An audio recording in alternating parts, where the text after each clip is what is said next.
Tapo cha brahmacariyañca ariyasaccāna dassanaṃ Nibbānasacchikiriyā etaṃ maṅgalamuttamaṃ.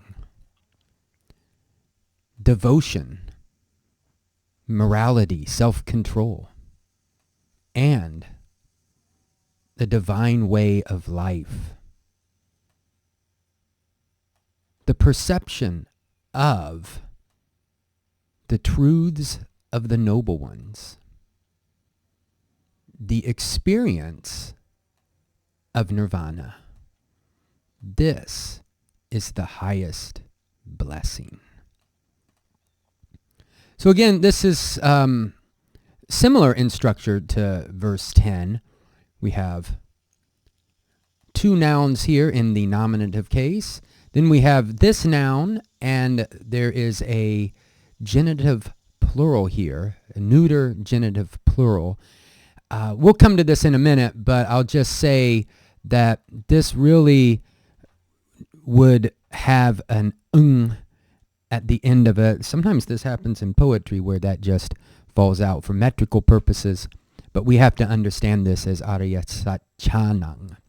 So tapo actually comes from a word meaning heat, and it can mean to burn in a negative way. But in this case, the other meaning is like someone, I think, shining brightly. So that someone who has self-control, mental devotion, the practice of morality. These all come from the Pali English dictionary. But that's something that we can think about, someone who is just emitting this light of what's been said here, of devotion and self-control. Then, not an unrelated concept is brahmacariyaṃ. So in this case, it would be a neuter nominative singular. This would be a masculine nominative singular. Again, this would be but it changes to this because of the cha. Chariyaṃ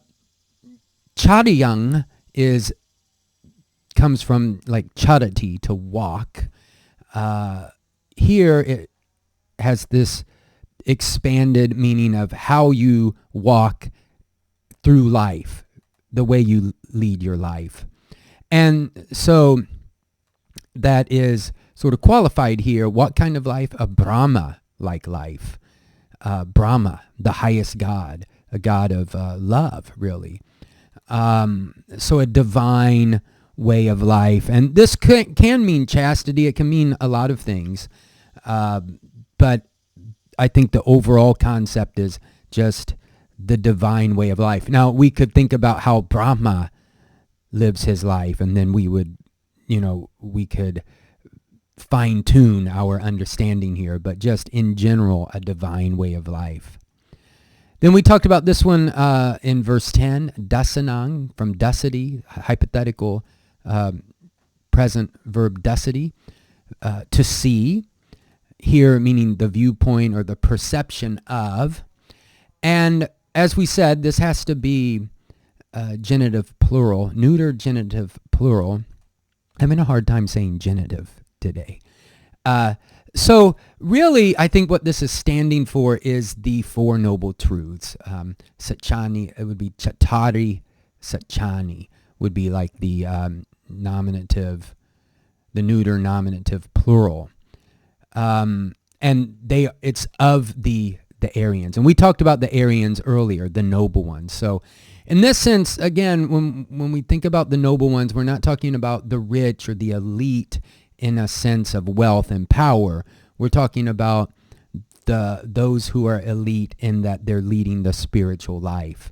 So you'll hear a lot of people talk about this, and I'm not sure if it was Stephen Batchelor who I heard say this, but, well, actually, he has a separate thing to say, but sometimes these are presented as the noble truths. And that is kind of that's one way we could understand this compound.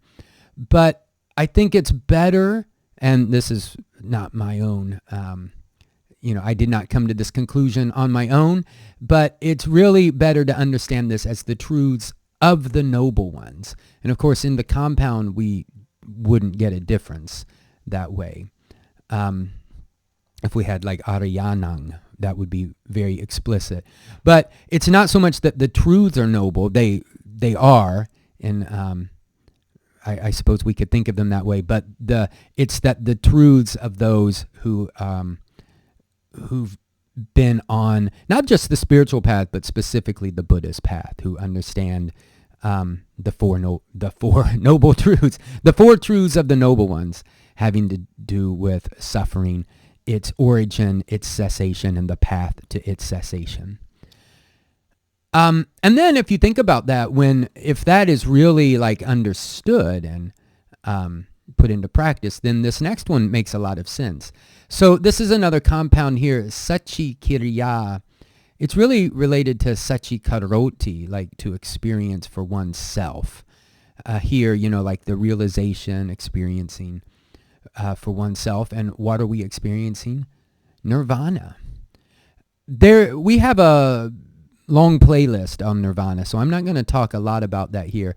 The interesting thing to think about is nirvana is something that can be experienced. It's not just some sort of vague concept. It is something that we can strive, and actually that is the goal. This right here is the goal of those practicing the Buddhist path. So it is something that can be experienced in the here and now. etaṃ maṅgalamuttamaṃ. This is the highest blessing.